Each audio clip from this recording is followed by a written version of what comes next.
Hello everyone, it's Anita with the Book Nerd Lifter, and I'm here with your workout and review. Actually, it's my workout and a review.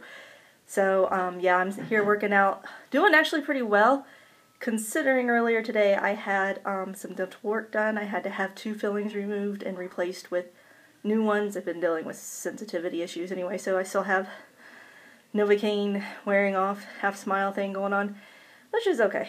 Anyway, so today I wanted to talk to you about how I got started, and I've been working out for about 8 years since my child, my youngest, Abigail, was born. Well, a little after. I had to wait until I recovered, but, and I started lifting weights then with my husband. Stopped doing that, started doing yoga and a lot of elliptical type work, things like that. Decided to do a 5K at one point, so I trained, did a couch to 5K, which was good and rewarding and killer on my shins.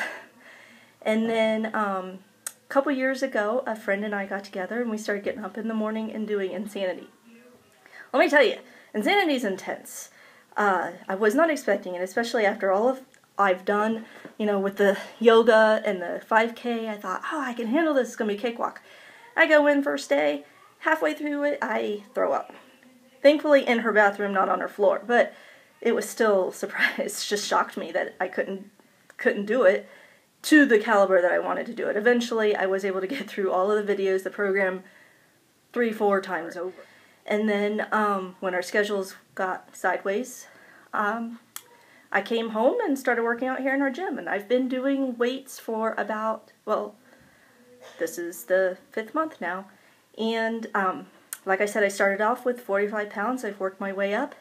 And now squat, 125, and I'm pretty proud of myself. Anyway, my point in telling you all of that was basically, I'm not like a hardcore, you must lift weights kind of person, or you must do cardio kind of person. If you're looking to get fit, or start exercising, or just start moving, I encourage you just to do it.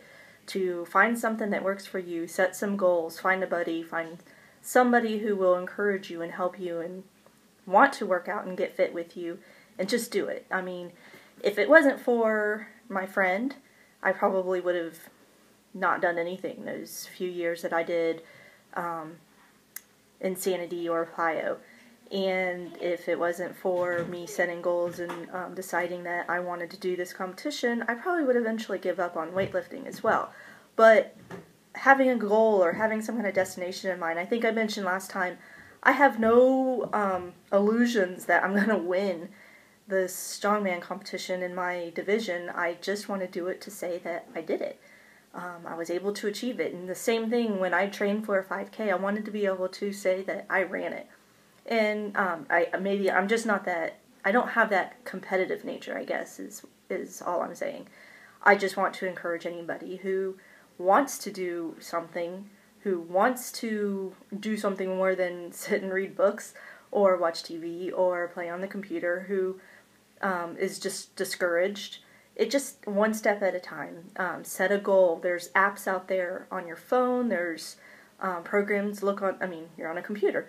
You can look online and find all kinds of just, 10 ways to exercise your stomach. Now, half the time, those pictures that they have advertised with those exercises, that's Photoshop and silliness, but don't just set it aside. It's exercise. You're moving. I encourage you to try it out.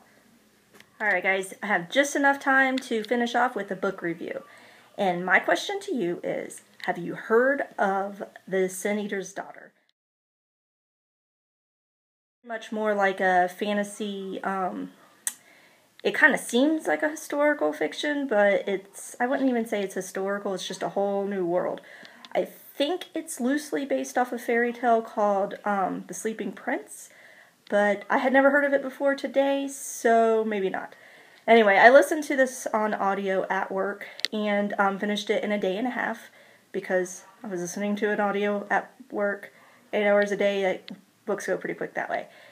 But while the very beginning, the first half of the book was kind of slow moving, you're getting a whole heck of a lot of background, character development, world development, learning the legends, learning about their gods.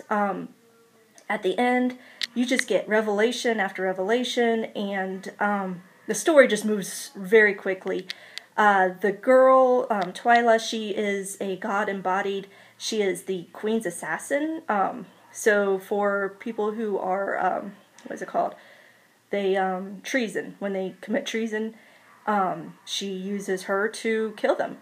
And she has, she's guarded. She is betrothed to the prince. It's kind of like, I think it even starts off, it's kind of like a fairy tale. She was taken from her home, where she had this destiny that she didn't want, and taken to the castle to marry a prince, but she has all these other responsibilities as well. Anyway, what you find out is the queen is a tyrant and just wants to rule everybody, and in the end, all kinds of mean, bad, horrible things are happening, and it was pretty great. In fact, I'm so ready for book 2, and this book just came out in March, so I have a year, of course. So if you haven't checked it out yet, and you don't like waiting on the next book, I would wait it out a little bit. However, it is a good book. I suggest picking it up and reading it, and hopping on the bandwagon of waiting on the next novel and picking whose side you're on and what you think is going to happen next. So that is it for today. I hope you've enjoyed my video, and I'll talk to you next time.